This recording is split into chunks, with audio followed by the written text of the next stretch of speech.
Il l'a quittée sans rien, lui disant qu'elle ne serait jamais rien dans la vie. Aujourd'hui, devant tout le monde, il l'a de nouveau humiliée, mais il ne sait pas que la femme qu'il est en train de détruire vient de devenir sa nouvelle patronne. Et maintenant, la vengeance sera douce. La salle de réunion au 20e étage de la tour Stella Dynamics, au cœur de la Défense à Paris, était pleine ce mardi matin. Lucie Moreau entra d'un pas assuré, tenant sous son bras une chemise de documents et sa tablette. Elle portait un tailleur bleu électrique simple mais élégant, avec des boutons dorés qui brillaient sous la lumière naturelle qui filtrait par les grandes baies vitrées. Ses cheveux noirs étaient rassemblés en un chignon parfait. Elle avait 39 ans, mais son regard portait la sagesse de quelqu'un qui avait vécu bien plus que ce que son âge pouvait suggérer. Elle s'assit à l'une des chaises centrales, près d'autres collègues qui discutaient déjà entre eux. Lucie travaillait dans cette entreprise depuis seulement 3 semaines. Elle était arrivée de Lyon mutée pour un poste qui n'avait pas encore été annoncé publiquement. Pour l'instant, tout le monde la connaissait comme consultante senior au département des opérations. Rien de plus. La porte s'ouvrit avec force. Un homme d'environ 52 ans entra, cheveux grisonnants argentés, parfaitement coiffé, vêtu d'un costume bleu marine qui criait le luxe et le pouvoir. La cravate rouge contrastait avec sa chemise blanche immaculée. C'était Philippe Lefebvre, propriétaire du groupe Phoenix, l'un des plus importants fournisseurs de Stella Dynamics. Son sourire était large, confiant, presque arrogant. Il salua certains des présents avec des tapes dans le dos et des poignées de main vigoureuses. Puis ses yeux se posèrent sur Lucie. Au début, il n'y eut aucune reconnaissance, juste un regard rapide, superficiel, comme celui qu'on accorde à quelqu'un qui ne compte pas. Mais ensuite, quelque chose se déclencha dans son esprit, ses yeux se plissèrent, sa bouche s'entr'ouvrit légèrement, puis le sourire arriva. Pas un sourire aimable, c'était un sourire de surprise mêlé de mépris. « Je n'en crois pas mes yeux », dit Philippe à voix haute, interrompant les conversations dans la pièce. Tout le monde se tourna. « Lucie Moreau, c'est bien toi ». Lucie leva calmement les yeux, son regard croisa le sien sans trembler. « Bonjour, monsieur Lefebvre ». Sa voix était ferme, professionnelle, mais à l'intérieur, son cœur battait la chamade. 8 ans. 8 ans s'étaient écoulés depuis la dernière fois qu'ils s'étaient vus, 8 ans depuis qu'il avait détruit tout ce qu'ils avaient construit ensemble. Philippe éclata de rire, un rire fort qui emplit la pièce. Les amis, dit-il en s'adressant aux autres personnes présentes, savez-vous qui est cette femme ? C'est mon ex-femme, prononçant ex-femme d'un ton presque théâtral, comme s'il racontait une blague. Je n'y crois pas, Lucie Moreau, ici, dans cette salle. Certains collègues sourirent, mal à l'aise, d'autres baissèrent les yeux. Il y avait une tension dans l'air, palpable comme l'humidité avant un orage. « Qu'est-ce que tu fais ici ?» demanda Philippe en s'asseyant juste en face d'elle, de l'autre côté de la longue table en bois sombre. Il s'adossa à sa chaise, les bras croisés, tel un roi sur son trône. Laisse-moi deviner, secrétaire. Assistante, ou peut être qu'on fait encore ces choses, comment ça s'appelle? Les photocopies. Quelqu'un rit nerveusement, Lucie ne bougea pas un muscle de son visage. « Je suis consultante senior au département des opérations, répondit-elle d'une voix calme. Consultante senior. Philippe répéta les mots comme si c'était la chose la plus drôle qu'il ait jamais entendue. Écoutez-moi ça. Lucie, ma petite Lucie qui savait même pas allumer un ordinateur quand je l'ai connue, maintenant elle est consultante senior. Il se tourna vers l'homme assis à côté de lui. Marc, tu te souviens quand je t'ai parlé d'elle, la fille simple qui travaillait comme secrétaire dans ce cabinet d'experts comptables, celle qui croyait qu'Excel était une marque de lessive. Marc sourit, gêné, sans répondre. Lucie respira profondément, ses mains étaient croisées sur la table, parfaitement immobile. Elle avait passé des années à se préparer pour ce moment, même si elle ne savait pas qu'il arriverait ainsi. Elle avait imaginé 1000 fois ce qu'elle dirait, comment elle réagirait, mais maintenant qu'elle était là, devant lui, avec ses yeux qui la regardaient avec le même mépris qu'il y a 8 ans, elle sentit quelque chose de différent. Pas de la colère, pas de la douleur, juste un calme froid, solide comme le marbre. « Les temps changent, Philippe, dit-elle, simplement. « Oh, bien sûr qu'il change !» s'exclama-t-il en tapant des mains sur la table. « Mais dis-moi, chère Lucie, comment as-tu fait, comment es-tu passée de ce que tu étais à ça ?» Il fit un geste vague de la main comme si ça était quelque chose de tout juste acceptable. J'imagine que quelqu'un t'a aidé, n'est-ce pas ? Peut être un autre homme, tu sais, tu as toujours eu besoin de quelqu'un pour te tenir la main. Le silence dans la pièce était assourdissant. Une femme assise au fond, vêtue d'un tailleur noir et d'un chemisier rouge, sembla vouloir dire quelque chose mais se retint. Un jeune homme à lunettes regardait son téléphone, feignant de ne pas entendre.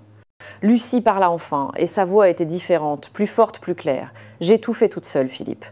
Chaque étape, chaque sacrifice, chaque nuit passée à étudier pendant que je travaillais le jour, chaque diplôme, chaque certification, chaque projet, tout est de moi. » Philippe rit de nouveau, mais cette fois, son rire semblait moins assuré. « Bien sûr, comme tu dis. » Il se tourna vers les autres. « Vous savez ce qui m'amuse le plus ? C'est qu'elle soit ici, dans cette pièce, juste en face de moi. La vie a le sens de l'humour, vous ne trouvez pas ? » Avant que quiconque puisse répondre, la porte s'ouvrit. Monsieur Dubois, le directeur général, entra. Un homme d'une 60aine d'années, cheveux blancs et lunettes, à monture fine. Il avait avec lui un dossier et une expression sérieuse. « Bonjour à tous, dit-il. Merci d'être ici. » Philippe se redressa sur sa chaise, le sourire toujours plaqué sur son visage. Lucie resta immobile, le regard fixé devant elle. La réunion allait commencer. Et personne dans cette pièce, à l'exception de 2 personnes, ne savait ce qui allait se passer. Personne ne savait que le monde de Philippe Lefebvre était sur le point de changer pour toujours. « Bonjour à tous, reprit monsieur Dubois. Merci d'être ici. Nous avons beaucoup de choses à discuter aujourd'hui concernant les nouveaux projets et les partenariats stratégiques. » Alors que le directeur commençait à énumérer les points de l'ordre du jour, Lucie regarda par la fenêtre un instant. Les lumières de Paris brillaient sous le soleil du matin. 8 ans. 8 ans s'étaient écoulés depuis que tout s'était effondré. Lucie avait 22 ans quand elle avait rencontré Philippe Lefebvre. Elle travaillait comme secrétaire dans un petit cabinet de conseil. Il était un jeune entrepreneur de 34 ans, ambitieux, plein de rêves et de projets. Il venait de lancer sa première entreprise, le groupe Phoenix, avec un petit bureau et de grands espoirs. Ils tombèrent amoureux rapidement. Il lui disait quelle était sa chance, son havre de paix. Elle croyait en lui, le soutenait dans chaque décision. Quand Philippe travaillait tard le soir, Lucie apportait le dîner au bureau. Quand il devait voyager pour rencontrer des clients, elle organisait tout. Quand l'argent manquait et que le stress était élevé, elle était là avec des mots d'encouragement et un sourire. Ils se marièrent 2 ans plus tard. Une cérémonie simple, avec peu d'invités dans une petite église en dehors de Paris. Lucie portait une robe blanche qu'elle avait achetée en solde. Philippe lui promit qu'un jour, il lui donnerait tout. « Quand j'aurai réussi, disait-il, je t'achèterai une grande maison, de belles robes, tout ce que tu mérites. » Et le succès arriva, le groupe Phoenix commença à grandir, les contrats devinrent plus importants, les profits augmentèrent. Philippe embaucha plus de personnel, ouvrit de nouveaux bureaux. Mais à mesure que son entreprise grandissait, quelque chose entre eux changeait. Il se mit à voyager davantage, les dîners ensemble devinrent rares. Quand il rentrait à la maison, il était fatigué, distant. Lucie quitta son travail pour se consacrer entièrement à la maison et à le soutenir. Il dit que c'était mieux ainsi, qu'il avait besoin d'une épouse présente, qui créerait un environnement tranquille où il pourrait se reposer après ses longues journées. Mais tranquille devint invisible. Lucie s'occupait de tout. La maison, les factures, l'organisation des dîners avec les clients importants. Mais lors de ces dîners, Philippe lui disait de rester à la maison. « Ce ne sont pas des événements pour toi, disait-il, ce sont des choses de travail ennuyeuses. » Puis vint le jour où tout s'arrêta. Lucie avait 31 ans. Philippe rentra à la maison un soir de novembre, froid et gris.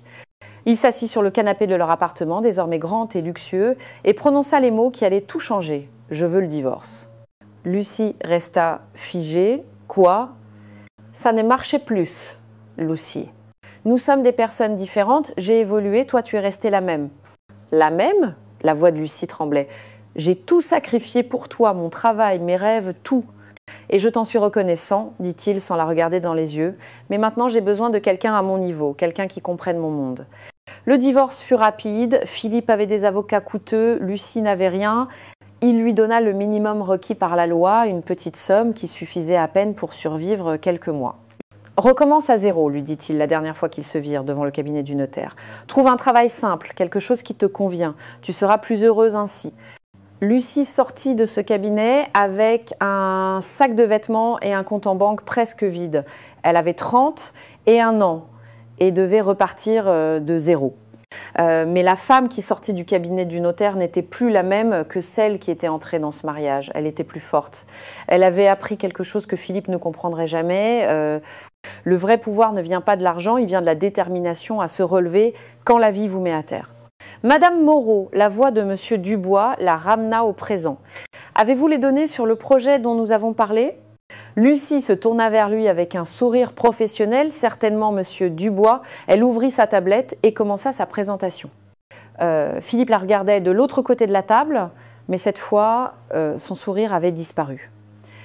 Lucie projeta les graphiques sur le grand écran de la salle de réunion. Les chiffres étaient clairs, précis, impressionnants. Elle parlait avec assurance, expliquant chaque détail du projet d'optimisation qu'elle avait analysé au cours des dernières semaines. Comme vous pouvez le voir, dit-elle, en désignant un tableau, l'efficacité opérationnelle peut augmenter de 28% si nous mettons en œuvre ces changements. L'économie annuelle estimée est d'environ 1 200 000 euros. Monsieur Dubois hocha la tête en prenant des notes. Les autres collègues semblaient impressionnés, mais Philippe assit les bras croisés. Ne la quittait pas des yeux. Ce n'était pas un regard d'admiration. C'était le regard de quelqu'un qui cherchait le bon moment pour attaquer. Et ce moment arriva. « Excuse-moi, Lucie, dit Philippe, levant la main comme s'il était en classe. Sa voix avait ce ton condescendant qu'elle ne connaissait que trop bien. « Puis-je poser une question ?» Lucie s'arrêta. « Certainement. Ces chiffres que tu montres, sont-ils vraiment les tiens? Je veux dire, les as-tu élaborés personnellement? Ou quelqu'un t'a aidé? » Il sourit, mais il n'y avait aucune chaleur dans ce sourire. Parce que, tu sais, ce sont des calculs assez complexes et je me souviens que toi et les chiffres, vous n'étiez pas exactement amis. Quelqu'un dans la pièce toussa, l'atmosphère devint lourde. Lucie maintint son regard fixé sur lui. « Oui, Philippe, ce sont les miens. J'ai une licence en gestion d'entreprise et un master en optimisation des processus. J'ai travaillé sur des projets similaires pendant 6 ans avant d'arriver ici. »« Un master !» s'exclama Philippe en feignant la surprise. « Waouh, Lucie, un master! Et dis-moi dans quelle université en ligne, j'imagine ?» Un de ces cours où il suffit de payer pour obtenir le diplôme. Monsieur Dubois intervint. Monsieur Lefebvre, cette question n'est pas appropriée. Non, non, Monsieur Dubois, dit Philippe en levant les mains en signe de paix, je ne veux pas manquer de respect, c'est juste que, je connais Lucie, je la connais bien, et je me demande comment il est possible que quelqu'un qui, il y a 8 ans, ne savait même pas utiliser un tableur, présente maintenant des projets à 1 million d'euros. Il se tourna vers elle. « Je suis sérieux, Lucie, je suis curieux. Comment as-tu fait ?» Lucie posa la télécommande de la présentation sur la table. Elle respira profondément. Elle aurait pu l'ignorer, continuer sa présentation, rester professionnelle, mais quelque chose en elle dit « assez ». « Tu veux savoir comment j'ai fait, Philippe ?» dit-elle. Sa voix était calme et ferme. « Je vais te le dire. » Après que tu m'as laissé sans rien, j'ai trouvé un travail dans un centre d'appel. Je répondais au téléphone 8 heures par jour. Avec mon salaire, je payais le loyer d'une petite chambre en banlieue et j'achetais des livres pour étudier. J'étudiais la nuit après le travail, toutes les nuits, pendant 3 ans. La pièce était complètement silencieuse. Maintenant, même Philippe ne souriait plus. Ensuite, j'ai passé un concours pour un meilleur poste dans une entreprise de logistique. Je l'ai réussi. J'ai travaillé là-bas pendant 2 ans et en même temps, j'ai obtenu ma licence en cours du soir. Après la licence, j'ai eu une promotion, puis une autre. J'ai fait mon master le week-end, j'ai sacrifié mes amitiés, mes sorties, mon repos, tout. Et tu sais pourquoi j'ai fait ça, Philippe ? Pourquoi ? Demanda-t-elle. Et pour la première fois, sa voix n'avait pas cette assurance arrogante. Parce que je voulais me prouver que je valais quelque chose. Pas à toi, à moi-même. Philippe rit, mais c'était un rire nerveux. C'est très touchant, vraiment. Mais tu sais ce que je pense que tu es ici par pitié. Quelqu'un t'a donné cette opportunité parce que tu lui as fait pitié, les entreprises font ça. Parfois, elles donnent des postes à des gens qui ont besoin d'aide. Monsieur Lefebvre, Monsieur Dubois frappa la main sur la table. C'est inacceptable. Je demande le respect pour toutes les personnes présentes dans cette salle. Bien sûr, dit Philippe en se levant, je m'excuse, je suis juste surpris. C'est tout. Il se tourna vers Lucie. Félicitations pour ton succès, vraiment. Mais la façon dont il dit succès montrait clairement qu'il n'y croyait pas du tout. Lucie reprit la télécommande. Puis-je continuer la présentation ? Je vous en prie, dit Monsieur Dubois. Et elle continua. Chaque diapositive, chaque chiffre, chaque graphique était parfait. À la fin de la présentation, elle reçut des applaudissements. Même Philippe applaudit, mais son regard disait autre chose. La réunion se termina une demi-heure plus tard. Alors que tout le monde sortait, Philippe s'approcha de Lucie. « On se voit bientôt », dit-il à voix basse. « J'imagine qu'on va travailler ensemble sur ces projets ?» « J'imagine que oui », répondit Lucie. Il sourit. « Ce sera intéressant. » Il quitta la salle, la laissant seule. Lucie regarda par la fenêtre. Paris s'étendait devant elle, grande et lumineuse. Philippe ne savait encore rien. Et ce n'était que le début. Lucie sortit de la salle de réunion et prit l'ascenseur, mais au lieu de descendre, elle appuya sur le bouton du 23e étage, l'étage où se trouvaient les bureaux de la direction. Les portes s'ouvrirent sur un couloir différent des autres, plus silencieux, plus élégant. Murs crème, tableaux modernes, moquettes épaisses qui assourdissaient les pas. La secrétaire de M. Dubois leva les yeux et sourit. « Madame Moreau, le directeur vous attend. » Lucie entra dans le bureau. Il était vaste, avec un grand bureau en bois sombre, des bibliothèques remplies de manuels et une vue spectaculaire sur la ville. M. Dubois était au téléphone, mais il lui fit signe de s'asseoir. « Oui, oui, je comprends, dit-il au téléphone. Nous en reparlerons demain. Merci. » Il raccrocha et regarda Lucie. « Comment ça s'est passé ?»« Comme prévu, répondit-elle. Philippe a été Philippe. » M. Dubois soupira, enlevant ses lunettes et les essuyant avec un mouchoir. J'imagine que ça n'a pas été facile de le revoir après tant de temps. Non, ça n'a pas été, mais j'étais préparée. Bien, le directeur ouvrit un dossier sur son bureau, alors parlons de votre nouveau poste. Lundi prochain, nous ferons l'annonce officielle. Vous deviendrez la nouvelle directrice des opérations de Stella Dynamics. Vous me rendrez compte directement et vous aurez autorité sur tous les départements opérationnels. Lucie hocha la tête. C'était un moment qu'elle attendait depuis 3 semaines, depuis qu'elle avait reçu l'appel à Lyon. « Et les contrats avec les fournisseurs ?» demanda-t-elle. « Ils seront sous votre responsabilité, dit M. Dubois, y compris le contrat avec le groupe Phoenix. » Philippe ne le sait pas. Non, il pense toujours que vous n'êtes qu'une consultante. L'annonce sera une surprise pour tout le monde. Le directeur s'adossa à son fauteuil. « Lucie, je dois vous poser une question. Quand nous vous avons offert ce poste, saviez-vous que le groupe Phoenix était l'un de nos fournisseurs ?»« Non, répondit-elle sincèrement. Je ne l'ai découvert qu'en arrivant ici et j'ai été choquée quand j'ai vu son nom sur les documents. Et vous voulez toujours accepter ? Lucie n'hésita pas une seconde. Oui. Monsieur Dubois sourit. Bien, parce que vous êtes la personne la plus qualifiée pour ce poste. J'ai lu votre CV. Vous êtes impressionnante. Ce que vous avez construit en 8 ans est extraordinaire. Merci. Mais je veux être clair, continua le directeur, son ton devenant plus sérieux. Ce poste exige des décisions difficiles. Vous devrez évaluer tous les contrats, y compris celui avec le groupe Phoenix. Et vous devrez être objective, complètement objective. Je le serai, dit Lucie. Je ne suis pas ici pour me venger, je suis ici pour faire mon travail. J'en suis certain. Monsieur Dubois ferma le dossier. Vous savez, lorsque nous avons examiné les candidats pour ce poste, il y avait beaucoup de noms, des gens avec de l'expérience, des contacts importants, mais vous aviez quelque chose que les autres n'avaient pas. Quoi donc? La faim. Pas la faim d'argent ou de pouvoir, mais la faim de prouver votre valeur. Et c'est la meilleure qualité qu'un leader puisse avoir. Lucie sentit quelque chose s'agiter dans sa poitrine. De la gratitude, de la fierté, de l'émotion. Elle avait travaillé si dur pour arriver là, des nuits blanches, des sacrifices, des moments où elle avait pensé abandonner mais elle ne l'avait pas fait. Quand j'ai recommencé à zéro il y a 8 ans, dit Lucie, je me suis fait une promesse. Je me suis dit que je ne dépendrais plus jamais de personne, que je construirais quelque chose à moi, quelque chose que personne ne pourrait m'enlever. Et vous l'avez fait? Oui, et j'ai pas l'intention de m'arrêter là. M. Dubois se leva et lui tendit la main. Bienvenue dans l'équipe de direction, directrice Moreau. Lucie serra fermement sa main. Merci pour cette opportunité. Quand elle sortit du bureau, c'était déjà l'après-midi. Elle marcha vers la fenêtre du couloir et regarda la ville en contrebas. Quelque part là, dehors, Philippe retournait à son bureau, souriant probablement encore de la coïncidence d'avoir rencontré son ex-femme.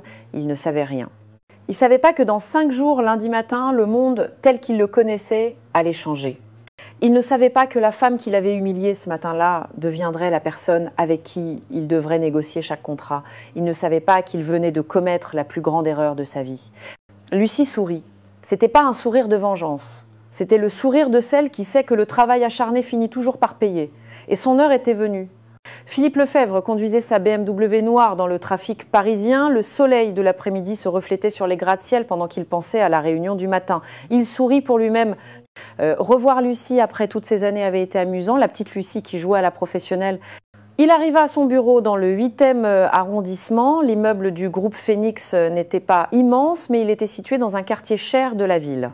Philippe entra dans son bureau au 5e étage, mobilier moderne, bureau en verre, fauteuil en cuir, tout parlait de succès, mais à peine assis, le téléphone sonna. « Allô ? Monsieur Lefebvre, c'est Marc de la comptabilité. Nous devons parler urgemment. Dis-moi, les paiements des clients sont en retard. Nous avons 3 entreprises qui n'ont pas encore réglé les factures du mois dernier. On parle de 150 000 euros. Philippe serra le téléphone. Et alors, relance-les. Nous l'avons fait. Ils disent qu'ils paieront le mois prochain. Mais en attendant, nous avons nos propres charges, les salaires, les fournisseurs. Je le sais très bien, s'emporta Philippe. Trouve une solution, c'est pour ça que je te paie. Il raccrocha brutalement, passa une main dans ses cheveux, respira profondément. Tout était sous contrôle. C'était juste un moment difficile, ça arrivait, mais la vérité était différente et Philippe le savait. Le groupe Phoenix n'allait pas bien depuis des mois, les coûts avaient augmenté, la concurrence était devenue plus agressive et certains clients importants avaient choisi d'autres fournisseurs. La marge bénéficiaire s'était considérablement réduite et il y avait un problème encore plus grand. Le contrat avec Stella Dynamics représentait 40% du chiffre d'affaires annuel du groupe Phoenix. Si ce contrat prenait fin, l'entreprise de Philippe serait en grande difficulté. Le téléphone sonna de nouveau. Cette fois, c'était la banque. Monsieur Lefebvre, nous vous appelons pour vous rappeler que l'échéance de votre prêt professionnel est vendredi prochain. Payongpa ? Oui, je sais. Ce sera payé. Bien, parce que le dernier paiement est arrivé avec 10 jours de retard. Et j'ai dit que ce sera payé. Philippe raccrocha, il se leva et marcha vers la fenêtre. Il regarda Paris sous ses pieds, la ville qu'il avait vue grandir, devenir riche, devenir quelqu'un. Mais maintenant, cette même ville semblait l'étouffer. Il pensa à Lucie. Lucie qui travaillait pour Stella Dynamics. Quelle coïncidence absurde. Au moins, elle n'était qu'une consultante, elle n'avait pas de réel pouvoir, elle ne pouvait pas influencer les décisions importantes, du moins c'est ce qu'il pensait. Il retourna à son bureau et ouvrit son ordinateur. Il vérifia ses emails. Il y en avait un de Monsieur Dubois. L'objet disait « Réunion importante lundi 9-0 ». Philippe l'ouvrit. Le message était bref. « Cher Monsieur Lefebvre, nous vous prions d'assister à la réunion de lundi matin. Tous les principaux fournisseurs seront présents. Changement organisationnel, votre présence est essentielle. » Changement organisationnel, Philippe réfléchit, c'était peut être une bonne nouvelle, peut être que cela signifiait de nouveaux projets, de nouvelles opportunités. Stella Dynamics était une grande entreprise. S'ils développaient leurs opérations, le groupe Phoenix pourrait obtenir plus de contrats. Oui, ça devait être ça. Il répondit à l'email confirmant sa présence, puis il appela sa secrétaire. « Alessia, lundi matin à 9-0, j'ai une réunion importante chez Stella Dynamics. Annulez tout le reste de la matinée. » Très bien, Monsieur Lefebvre. Philippe s'adossa à sa chaise. Dehors, le soleil se couchait, les ombres s'allongeaient sur les bâtiments. Il repensa à Lucie, à son visage quand il l'avait provoquée pendant la réunion, comment elle avait gardé son calme, ce calme irritant.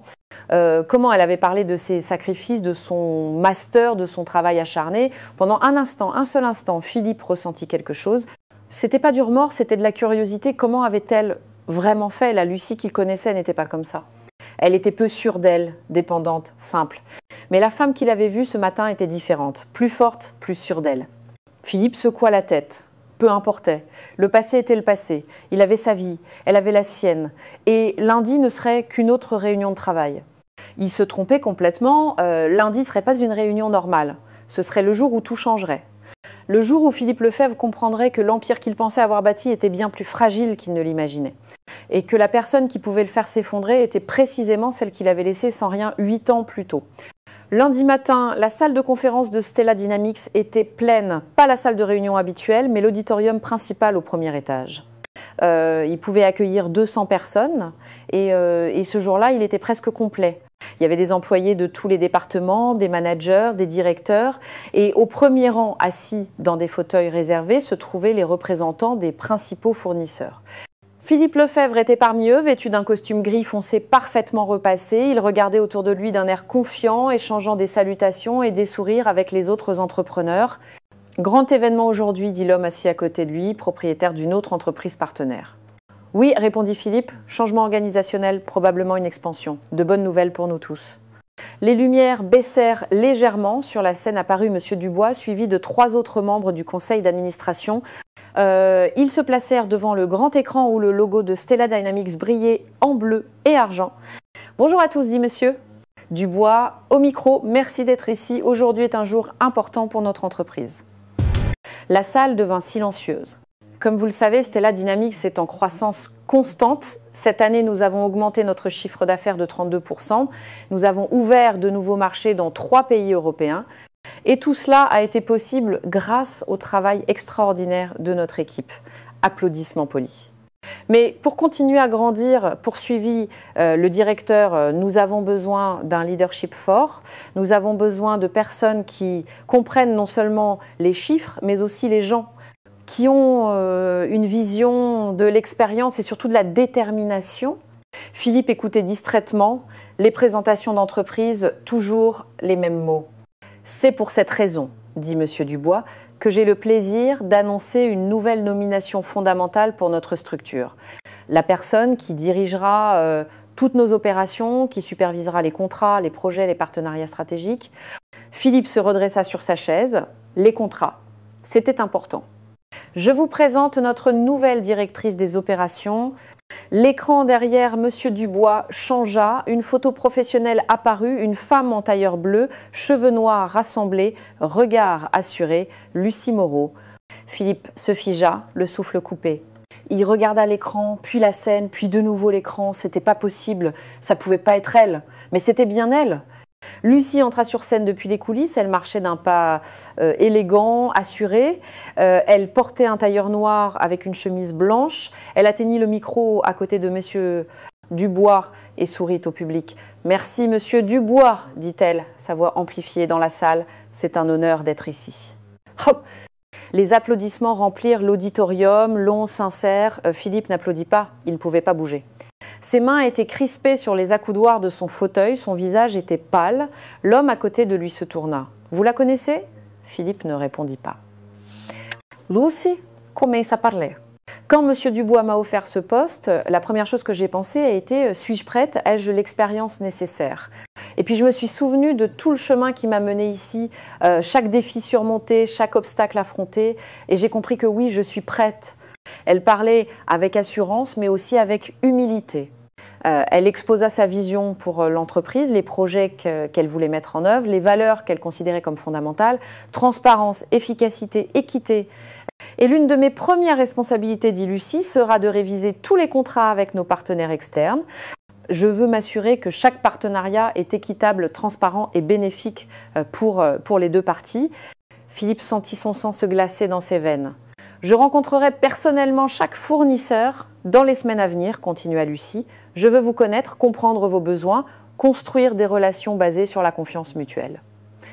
Son regard se déplaça vers le premier rang. Pendant une seule seconde, ses yeux croisèrent ceux de Philippe.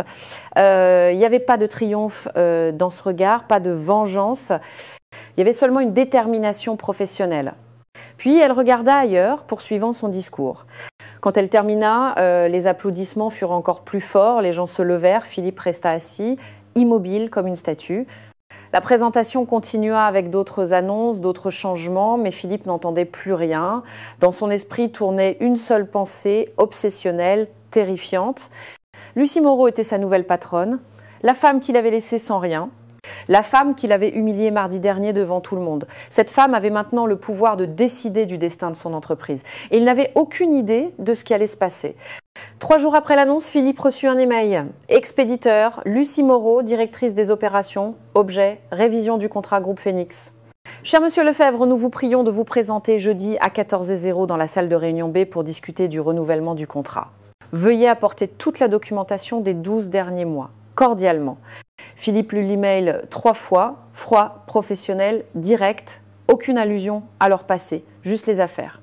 Jeudi après-midi, Philippe entra dans la salle de réunion avec une mallette remplie de documents. Il était nerveux, bien qu'il essaya de ne pas... Dans la salle se trouvaient déjà 3 personnes, Lucie assise en bout de table et 2 membres du service juridique. « Bonjour Monsieur Lefebvre », dit Lucie sans se lever, « je vous en prie, asseyez-vous ». Philippe s'assit en face d'elle. Il essaya de sourire, d'utiliser son charme habituel. « Lucie, écoute, je sais que les choses entre nous ont été compliquées, mais Monsieur Lefebvre, l'interrompit-elle, la voix calme mais ferme. C'est une réunion professionnelle. Parlons du contrat. Philippe referma la bouche. L'un des juristes ouvrit un dossier. Lucie commença à parler. J'ai examiné le contrat actuel du groupe Phoenix avec Stella Dynamics et j'ai trouvé plusieurs irrégularités. Des irrégularités? Philippe sentit son cœur s'accélérer. Oui, Lucie ouvrit sa tablette et tourna l'écran vers lui. Les prix que vous nous avez facturés au cours des 6 derniers mois sont supérieurs de 18% au prix du marché. Nous avons fait des vérifications auprès d'autres fournisseurs. Mais la qualité, commença Philippe. La qualité est bonne, je ne le nie pas, mais elle ne justifie pas une majoration de 18%. Lucie fit défiler d'autres documents. De plus, il y a eu des retards de livraison à 4 reprises au cours des 8 derniers mois. Des retards minimes, on parle de 2 ou 3 jours au maximum.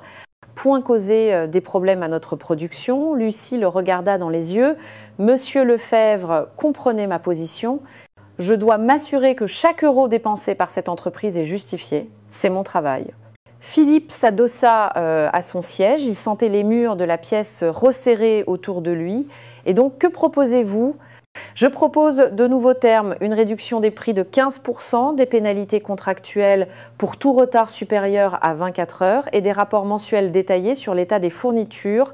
15%. Philippe haussa la voix. Lucie, c'est impossible. Mes marges sont déjà réduites. Si j'accepte ces conditions, mon entreprise. Il s'arrêta. Il en avait trop dit. Lucie resta impassible. Votre entreprise, quoi, monsieur Lefebvre ? Silence. Philippe se mordit la lèvre. Il ne pouvait pas admettre que le groupe Phoenix était en difficulté. Pas devant elle, pas devant les juristes. Rien, dit-il. C'est juste que ces termes sont très stricts. Ce sont des termes justes, le corrigea Lucie. Et ce sont les mêmes que nous appliquons à tous nos fournisseurs. Pas de traitement de faveur. La phrase « pas de traitement de faveur » résonna dans la pièce comme un glas. Philippe regarda les documents devant lui, puis Lucie. Il chercha une émotion sur son visage, quelque chose qui indiquerait la colère, la vengeance, la satisfaction, mais il n'y avait rien, juste un professionnalisme froid. « Et si je refuse ?» demanda-t-il.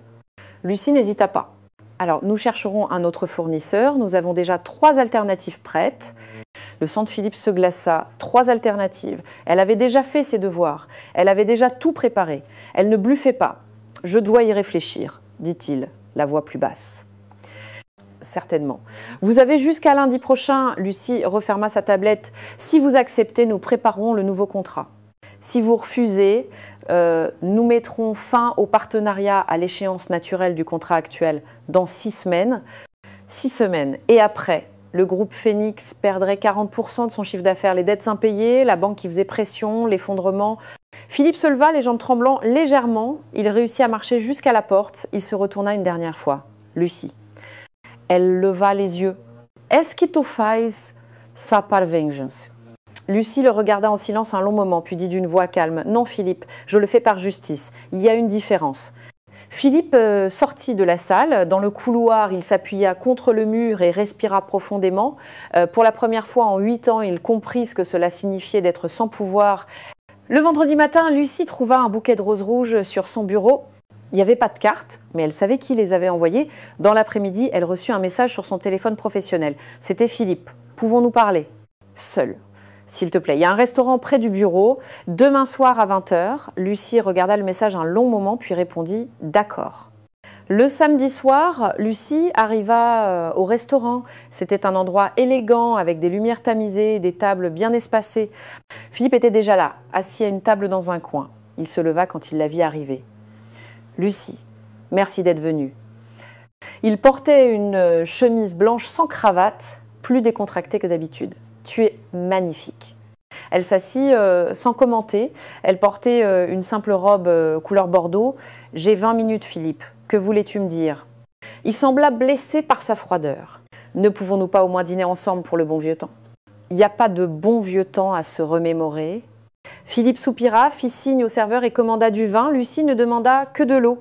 « Écoute, » commença-t-il en baissant la voix, « je sais que les choses se sont mal terminées entre nous. Je sais que je t'ai fait du mal et je suis vraiment désolée. » Lucie le regardait sans expression. « J'étais jeune, stupide, » continua Philippe.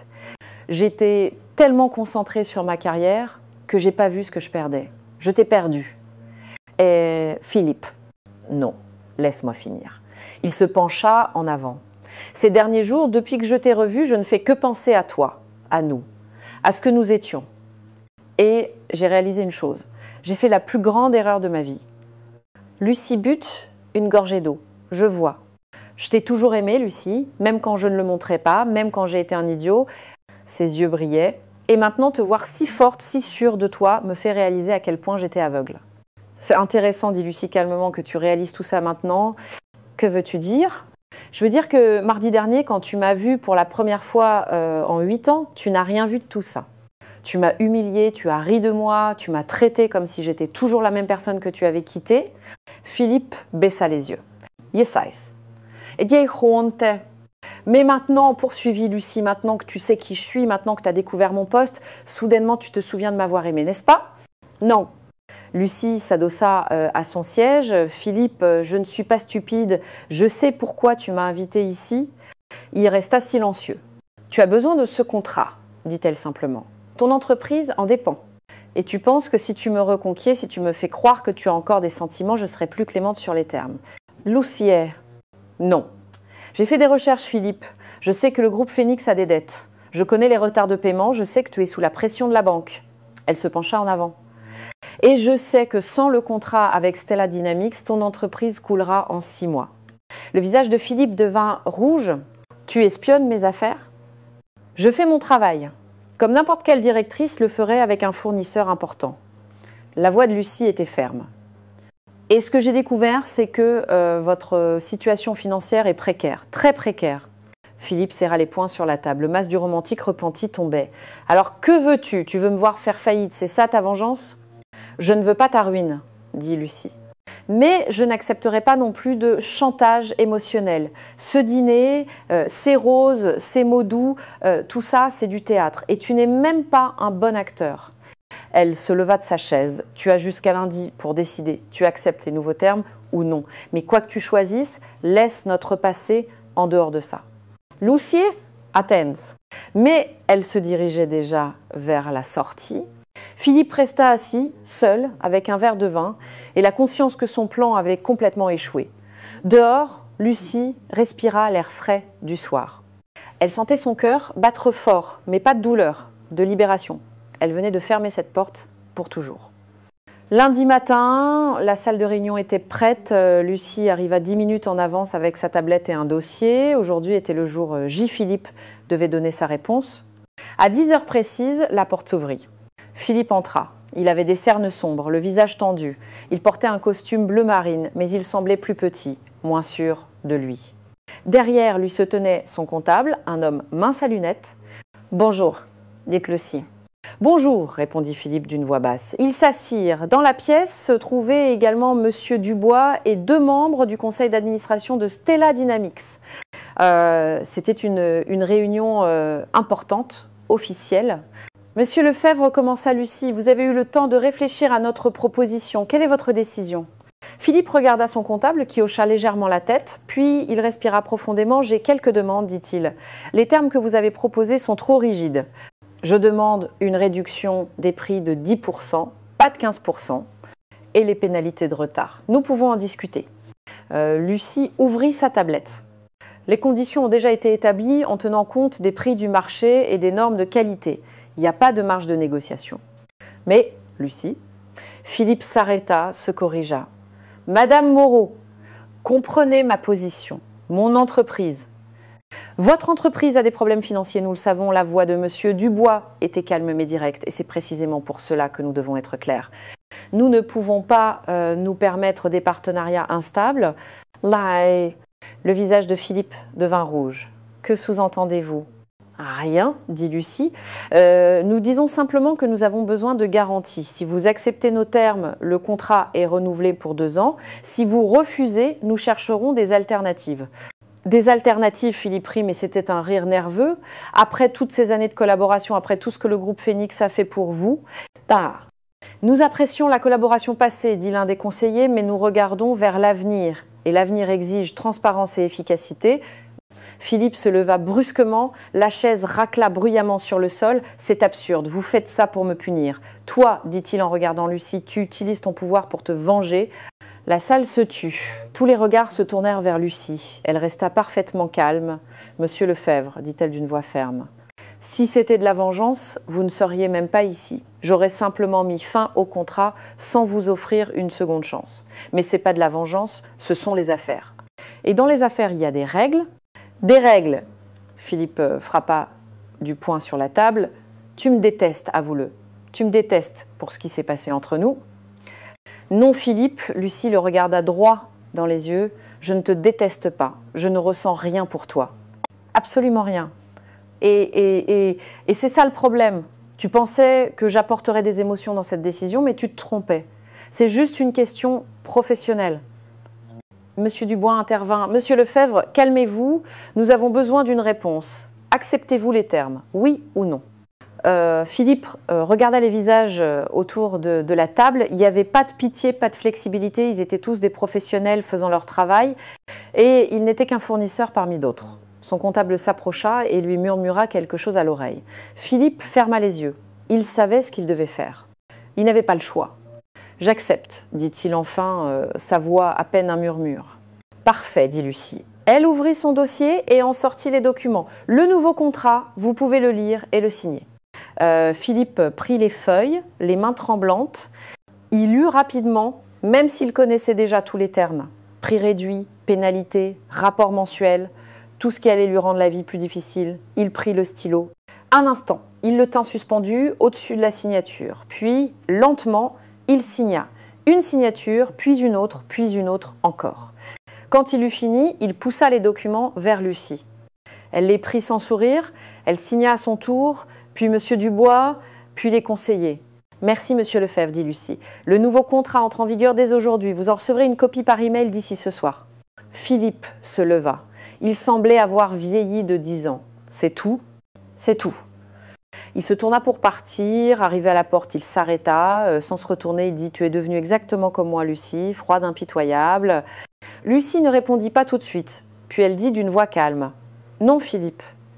Je suis devenue forte. Il y a une énorme différence. » Philippe sortit sans un mot de plus. La porte se referma derrière lui. 2 semaines plus tard, Lucie était dans son bureau au 23e étage. C'était un vendredi après-midi et le soleil parisien entrait par les grandes fenêtres, remplissant la pièce d'une lumière dorée. Sur son bureau, il y avait des rapports, des graphiques, des projets. Stella Dynamics grandissait et elle faisait partie de cette croissance. Chaque jour apportait de nouveaux défis, de nouvelles décisions, de nouvelles responsabilités et c'était exactement ce qu'elle voulait. On frappa à la porte. « Entrez », dit Lucie. Une jeune femme d'environ 25 ans entra, les cheveux bruns attachés en une queue de cheval. C'était Sophia, l'une des nouvelles assistantes du département des opérations. Directrice Moreau, excusez-moi de vous déranger. Puis-je vous poser une question? Bien sûr, Sophia. Asseyez-vous. Non, la jeune femme s'assit nerveusement sur le bord de la chaise. C'est une question personnelle. Si vous ne voulez pas répondre, je comprendrai. Lucie sourit. Dites-moi. J'ai entendu, enfin, certaines personnes disent que vous êtes partie de zéro, qu'il y a 8 ans, vous n'aviez rien. C'est vrai? Lucie la regarda un instant, puis hocha la tête. C'est vrai. Et comment avez-vous fait? Comment êtes-vous arrivée jusqu'ici? Lucie s'adossa à son fauteuil. Un pas à la fois, Sophia, un jour à la fois. Quand j'ai dû recommencer, la première chose que j'ai faite a été d'arrêter de regarder en arrière. J'ai arrêté de penser à ce que j'avais perdu et j'ai commencé à penser à ce que je pouvais construire. Mais vous n'aviez pas peur. J'étais terrifiée, admit Lucie, tous les jours, mais j'ai compris une chose importante. La peur est normale, elle est humaine. L'astuce n'est pas d'éliminer la peur, mais de faire les choses justes malgré la peur. Sophia hocha la tête, les yeux brillants. Vous savez, je viens d'une famille simple. Mes parents m'ont toujours dit que certains postes n'étaient pas pour des gens comme nous. Mais quand je vous ai vu, quand j'ai entendu votre histoire, je me suis dit que c'était peut être possible. Lucie sentit quelque chose s'agiter dans sa poitrine, une chaleur, une connexion. Sophia, écoutez-moi bien. Ne laissez jamais personne vous dire ce que vous pouvez ou ne pouvez pas faire. Personne. La seule personne qui décide de votre avenir, c'est vous, même quand tout semble impossible. Surtout quand tout semble impossible. La jeune femme sourit. Merci, directrice, vraiment. Quand Sophia fut partie, Lucie resta seule, regardant par la fenêtre. Paris s'étendait sous ses pieds, vibrante et vivante. Elle pensa à Philippe, pas avec colère, pas avec douleur, juste avec détachement. Il faisait partie du passé, un chapitre clos, le nouveau contrat fonctionnait, il respectait les termes, livrait à temps, envoyait les rapports, c'était juste les affaires, rien de plus. Et c'était parfait. Le téléphone vibra, un message de sa mère. « Comment vas-tu ma chérie? Je suis si fière de toi. » Lucie sourit et tapa sa réponse « Je vais bien maman, mieux que jamais. » Elle se leva et s'approcha de la fenêtre, elle posa une main sur la vitre fraîche. Il y a 8 ans, elle était une femme sans rien, sans travail, sans argent, sans avenir apparent. Et maintenant, elle était là, au sommet d'un gratte-ciel, dirigeant des opérations de plusieurs millions d'euros, menant une équipe faisant la différence. Mais la vraie victoire n'était pas là. Ce n'était pas le bureau, ni le titre, ni même le pouvoir. La vraie victoire, c'était ce qu'elle voyait dans le miroir chaque matin. Une femme qui s'était relevée, une femme qui y avait transformé la douleur en force, une femme qui avait prouvé avant tout à elle-même qu'elle méritait le respect. Philippe lui avait tout pris il y a 8 ans, mais il lui avait offert, sans le savoir, le plus grand des cadeaux, l'opportunité de découvrir qui elle était vraiment, et qui elle était vraiment était bien plus forte qu'il ne l'avait jamais imaginé. Lucie regarda le coucher de soleil peindre le ciel d'orange et de rose. Un nouveau jour arriverait demain et avec lui, de nouveaux défis, de nouveaux projets, de nouvelles victoires. Elle était prête. Elle avait toujours été prête.